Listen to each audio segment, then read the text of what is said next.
Assalamualaikum warahmatullahi wabarakatuh. Jadi pada kesempatan kali ini saya akan menjelaskan mengenai fluid modeling menggunakan aplikasi HackRAS.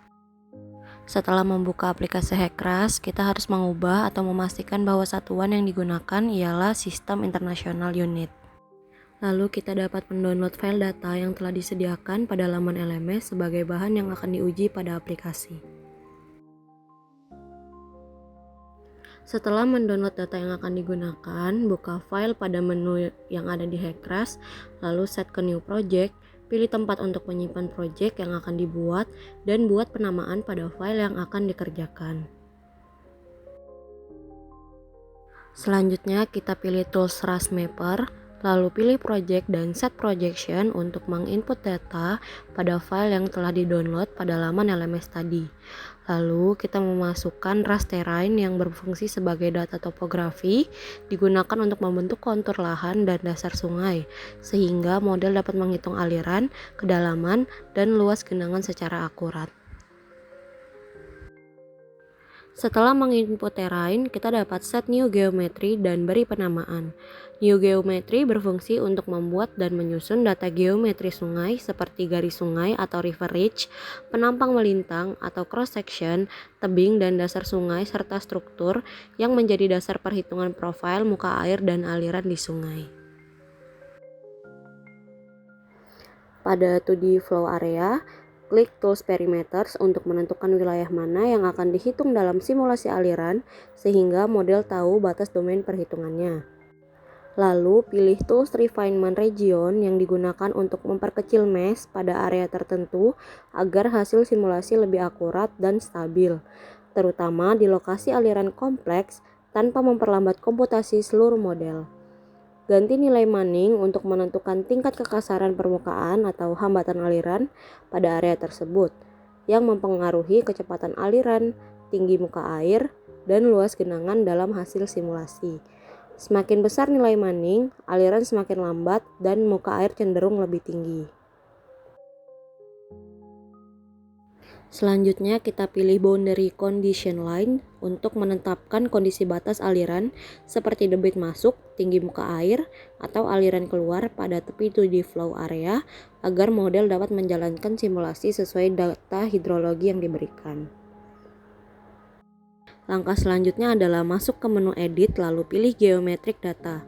Kemudian klik file di pojok kanan atas dan pilih Open Geometry Data. Jika langkah sebelumnya sudah dilakukan dengan benar, file geometri yang telah dibuat akan muncul dan dapat langsung dibuka. Setelah dipilih, tampilan geometri akan terbuka dan menampilkan gambar seperti yang terlihat pada ilustrasi. Setelah itu langsung di-close saja, masuk kembali ke menu Edit dan pilih Unsteady Flow Data. BC Line 1 dan 2 dapat dicek kembali melalui RAS Mapper jika diperlukan. Pada BC Line 1, ubah tipe boundary menjadi Flow Hydrograph, kemudian salin data debit dari spreadsheet bagian Q25 dan tempelkan ke tabel flow yang tersedia.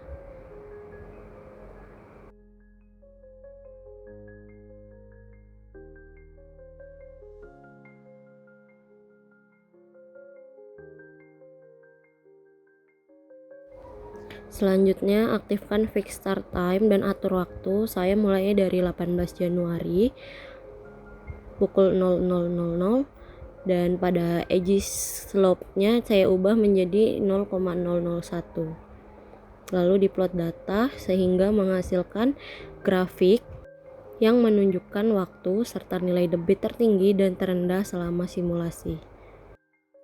Pada BC Line 2 atur menjadi normal depth dan angkanya diubah menjadi 0,001. Lalu di save Unsteady Flow Data.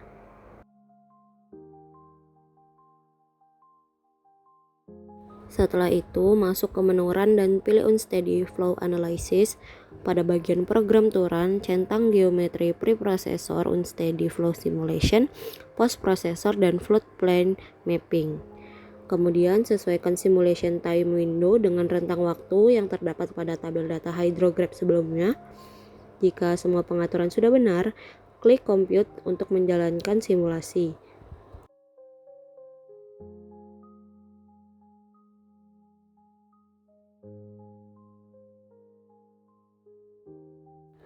Proses ini biasanya memerlukan waktu cukup lama tergantung kompleksitas model. Apabila simulasi berhasil, pada bagian computation message akan muncul keterangan finish unsteady flow simulation. Jika sudah muncul notifikasi tersebut, hasil permodelan banjir 2D dapat dilihat pada bagian result. Untuk melihat hasil simulasi, kita close hasil computation tadi, lalu buka Res Mapper, lalu klik Result. Di sana dapat diamati proses penyebaran aliran banjir berdasarkan perimeter yang telah ditentukan sebelumnya. Agar tampilan lebih jelas tanpa tertutup elemen lain, fitur 2D Flow Area dapat dimatikan sementara. Selain itu, tampilan peta dapat diganti melalui Map Layers dengan memilih Google Satellite, sehingga visualisasi hasil genangan lebih mudah dipahami dan sesuai dengan kondisi lokasi sebenarnya.